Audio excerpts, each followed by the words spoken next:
Mana kamano nyako Ramogi Juang machiegni e chenro mar mbaka oromo, chenro mabende chakore sani nyakango mol kanyo sa 6 mar odiochieng'.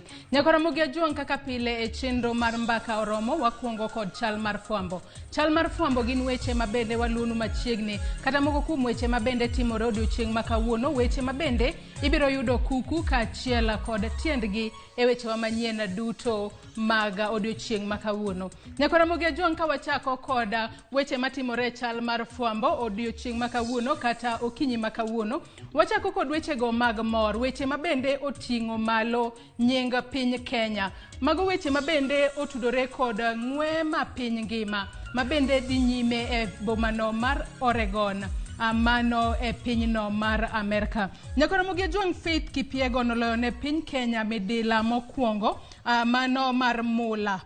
Mano e ng'we mag mitas 1,500 mano kidienya mar joma mine, e ng'we mabende dhi nyime e bomano ma Oregon e pinyno mar Amerika. Kipiego oloyo e thuolo mar seche 3 dakika 52 kod nyiriri 96. Aka bende en e japiny Kenya mokwongo loyo ne piny Kenya midila mar mula e ng'wego mabende dhi nyime e bomano ma Oregon, mano e pinyno mar Amerika. Moko kuom jong'wech mabende oseloyo ne piny Kenya midila mopogore opogore, mano oriwo Helen Obiri, mabende noloyo ne piny Kenya midila no mar silver e ng'we mag mitas 10,000. Wantiere kod Stanley Waithaka bende noloyo ne piny Kenya midila mar silver mano e ng'wego mag mitas 10,000. Judith Korir bende noloyo ne piny Kenya mano midila mar silver, kaachiel kod Margaret Chelimo mabende oseloyo ne piny Kenya midila mar bronze. Mago e ng'we ma piny ngima mabende dhi nyime e pinyno mar Amerika, mano e bomano mar Oregon. Wamedo oro puoch kod pak ne jong'wech mabende ting'o malo nying Kenya, ahinya to Faith Kipiego mabende oloyo ne piny Kenya midila mar goldi kata mar mula odiochieng' ma nyoro kata odiochieng' makawuono. Mage ng'wego mag mitas 1,500 mabende oringo kanyo. Puoch kod pak ne jo Kenya duto mabende medo miyo nying Kenya rieny e kind pinje mamoko e ng'we makamago. Nyako Ramogi Juang ka wadhi mbele kod chal mar fwambo, wadhi wechegi mag mogo kata waseneno ka wechegi mag mogo kata nengo mamalo mag mogo e pacho kae. Josiasa oseketo nyaka siasa e wachni mar mogo. Kata kamano Nyako Ramogi Juang nyaka sani weche mabende donjonwa en ni kembe mag rego mogo e pacho kae nyaka sani koro giwacho ni onge winjruok moramora kata pok giketo kokgi e ogirimiti moramora kod piny owacho ma pacho kae mar mondo mi giduoka piny nengo mar mogo e pacho kae kata mar mondo mi gine ni nengo mar mogo biro bedo nade e kinde mabiro mbele. Aparni odiochieng' manyoro e wechewa manyien mabende ne wakelo ni maling'ling mabende nodonjonwa e mesawa mar ka weche manyien. Liekore ni kilo 2 mar mogo e pacho kae onego beni uso e nengo mar shillings 1. Kata kamano nyaka sani kembe marego mogo e pacho kae wacho ni pok giketo kokgi e winjruok moramora kod sirikal mar pacho kae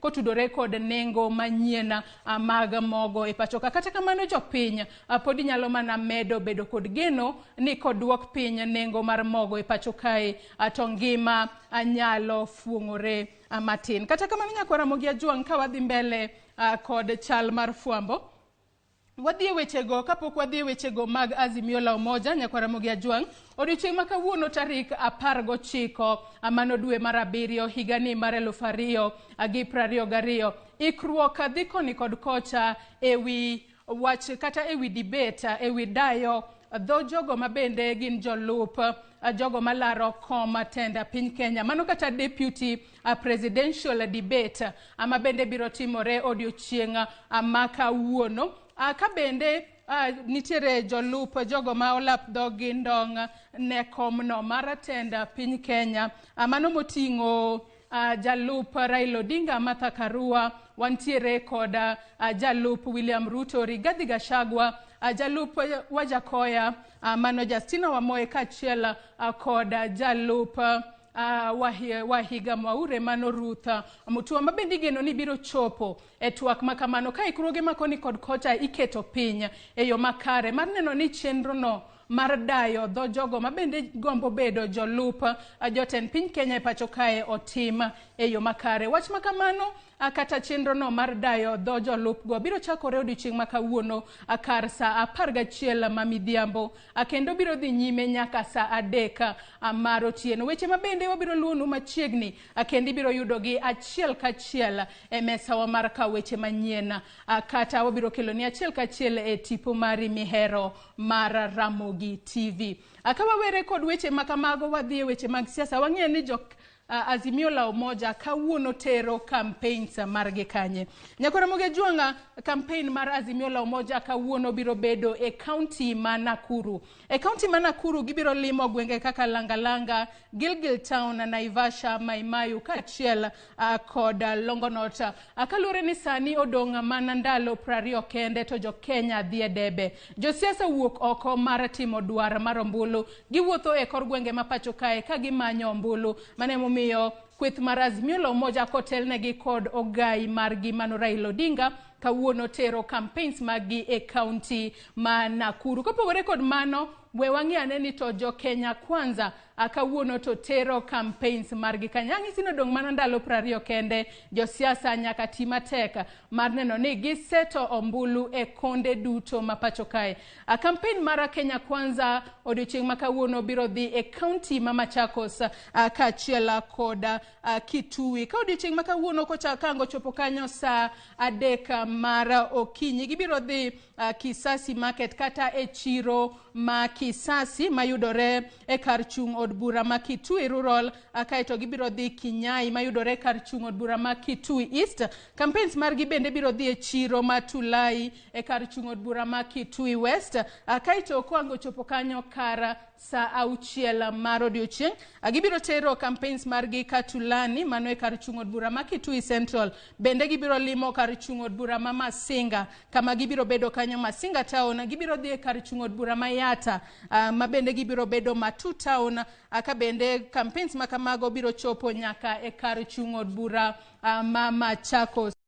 Campaigns makamago bende waluonu machiegni odiochieng' ma kawuono kuku kachiel kod tiendgi ibiro yudogi e wechewa manyien duto mag odiochieng' ma kawuono. Kopogore kod mano nyakwa Ramogi Ajuang' yiero dhi kakayo machiegni pile ka pile. Wadong' kod thuolo mar jumbe ma derom mana 3 kende. Ka odiochieng' ma kawuono duol matayo yiero e pacho kae mano IEBC odiochieng' ma kawuono gibago romo kod riwruok mar jochung weche kaachiel kod riwruok mar jofwambo. Ka bende geno ni gibiro keto kokgi e winjruok mabiro neno ni ute fwambo oloso kuonde margi giwegi ma bende gibiro tiyo godo kaka kuonde mag kwano ombulu. IEBC osechiwo thuolo makare ne ute fwambo ka bende duond buche mag siasa bende nochiwnegi thuolo mar loso kuondegi mag kwano ombulu kata tallying centers. Kata kamano nyakwa Ramogi Ajuang' e kinde mag ute ma Mombasa ma bende nwa machiegni kawuono. Odiochieng' ma kawuono jodolo kaachiel kod jotend dini e county ma Mombasa bago romo mar twak ewi wach liet mar siasa kod monjo majuko jolar kombe kaachiel kod johera mekgi Mombasa. Parni jotend dini kata jodolo kata jotend kanise mopogore opogore nitiere ong'ala manyime mar lando injili mar kwe e pacho kae. Kalure ni wechegi mag siasa gin weche mabiro otokalo to nyaka gitem jiwo jopiny ber mar dak kumoro achiel. Mane momiyo giwuok oko ayanga mar kwedo wechego mag ponono kelo tulo kata wechego manyalo miyo oganda ok daga kamoro achiel e yo makare. Wach makamano ama bende romo ma bende ibiro bag kanyo kod jodolo kata jotend dini e county ma Mombasa gin weche kata wach ma bende ibiro lunwa machiegni kod jafwambo marwa mayudore county ma Mombasa mano George Aoko. Weche ma bende wabiro kelo ni kuku kod tiengi.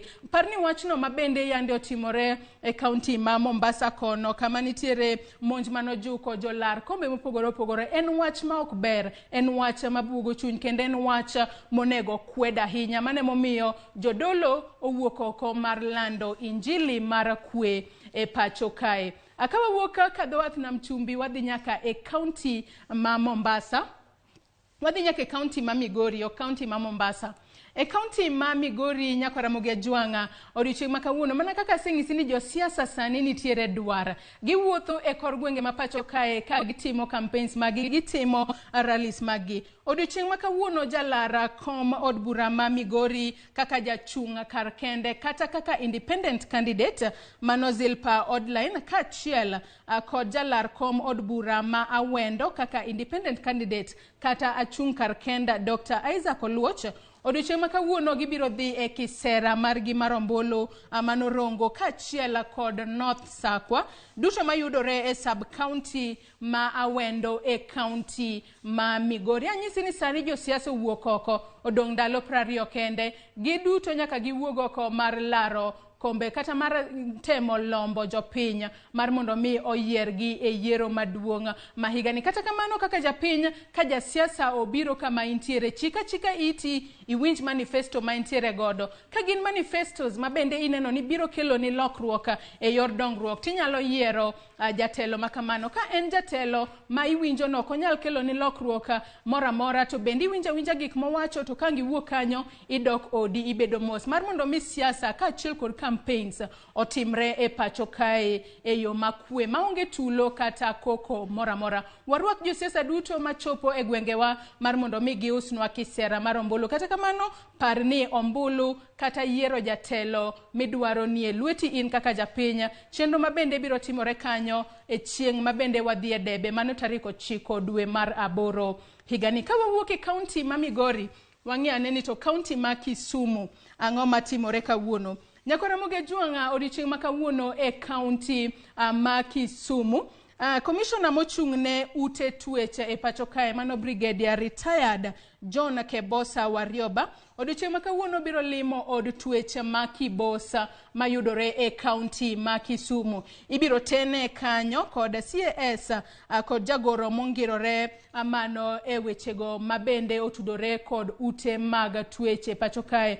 Romo makamano kata wach makamano bende iluonwa machiegni kod jofwambo magwa mayudore e county ma Kisumu. To kapod wantiere county ma Kisumu, weche mabende timore e county ma Kisumu, governor e county ma Kisumu manongire Peter Anyang' Nyong'o odiochieng' ma kawuono biro nono kata timo inspections mag dongruok mabende osebedo kotimo e county ma Kisumu. Ka bende igeno ni obiro dhi e od rech kata e chiro mar rech mayudore e boma ma Kisumu, ko biro tero okuonde kano rech kata fish coolers mano e boma ma Kisumu. Kopogore kod mano bende obiro chopo e kar dak ma Obunga mano e county ma Kisumu mar mondo mi osidh od thieth kata dispensary ma Obunga mano e county ma Kisumu. Nyako Ramogi Ajwanga mago e weche mag chal mar fwambo mabende ne wantiere godo kinyi makawuono. Weche makamago kuku kachiel kod tiendgi ibiro yudogi achiel kachiel e weche wa manyien mag odiochieng' ma kawuono. Mago kochakore e weche manyien mag migago ang'ich welo kachiel kod oimore odiochieng' ma kawuono. Gin weche mabende waluonu machiegni kendo reporters magwa ogoyo tacha kor gwenge duto ma pacho kae mar neno ni iyudo weche manyien sama gitimore kama gitimore maonge miriambo moramora. Ka kamano nyako Ramogi Ajwanga yiena mar mondo mi akaw yoyo matin. Tok yoyo marwa abiro duogo kod twak mar 2 e chenro mar mbaka oromo. Kik idhi mabor.